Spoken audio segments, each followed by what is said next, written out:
Hi hello welcome to sauce TV. నేను మీ సుప్రియ. ఎన్నో ఘోరాలను వినే ఉంటాం, చూసే ఉంటాం. ఖరీదైన సెల్ ఫోన్ కోసం తన నానమ్మనే చంపేశాడు.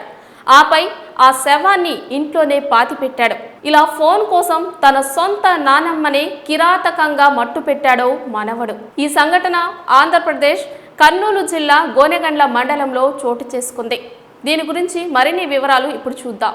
మండల పరిధిలోని పెద్దమరివీడు గ్రామానికి చెందిన కురవ నాగమ్మకు 2 కుమారులు ఉన్నారు. వీరిలో చిన్న కుమారుడైన చిన్న బజారి కర్నూలులో స్థిరపడిపోవడంతో తన సొంత ఊరిలోనే ఓ ఇంటిని నిర్మించి తన ఇంట్లో తన తల్లి నాగమ్మను ఉంచాడు. ఇక నాగమ్మ పెద్ద కొడుకు పెద్ద బజారి గ్రామంలో బతుకు తెరువు కష్టంగా ఉండడంతో గుంటూరుకు బతుకు తెరువు కోసం వెళ్ళాడు.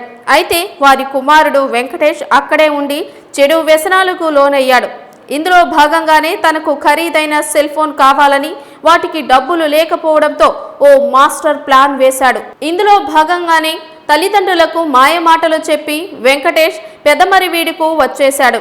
అయితే తను అనుకున్న ప్లాన్ ప్రకారం బంగారాన్ని దొంగలించి ఆ డబ్బుతో ఖరీదైన సెల్ ఫోన్ కొనుగోలు చేయాలని అనుకున్నాడు.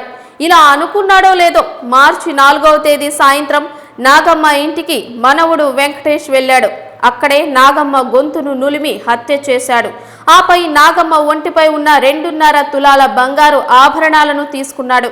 ఆ తరువాత రాత్రి సమయంలో వారి ఇంటి ఆవరణలోనే గుంతను తవ్వి వెంకటేష్ తన నానమ్మ నాగమ్మను అక్కడ పూడ్చిపెట్టాడు. ఆ తర్వాత తనకి ఏమీ తెలియనట్లు మరుసటి నాడు ఉదయం ఎమ్మిగన్నూరు నగరానికి వెళ్లి అక్కడ బంగారాన్ని విక్రయించాడు. ఆ తర్వాత 25,000 పెట్టి కొత్త సెల్ ఫోన్ తీసుకున్నాడు.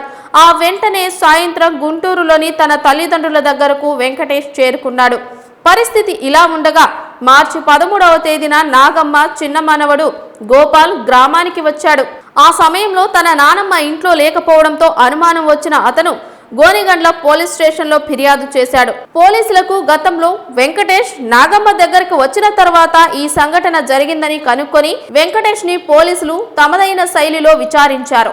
దీంతో అసలు భాగోతాన్ని వెంకటేష్ ఒప్పుకున్నాడు. దీంతో హత్య చేసిన వెంకటేష్ ను పోలీసులు అదుపులోకి తీసుకుని శవాన్ని వెలికి తీసి పోస్ట్ మార్టంకు పంపించారు. ఇది ఇవాల్టి క్రైమ్ స్టోరీ. మరిన్ని వివరాల కోసం మా సాస్ టీవీని లైక్ చేయండి, షేర్ చేయండి, సబ్స్క్రైబ్ చేయండి.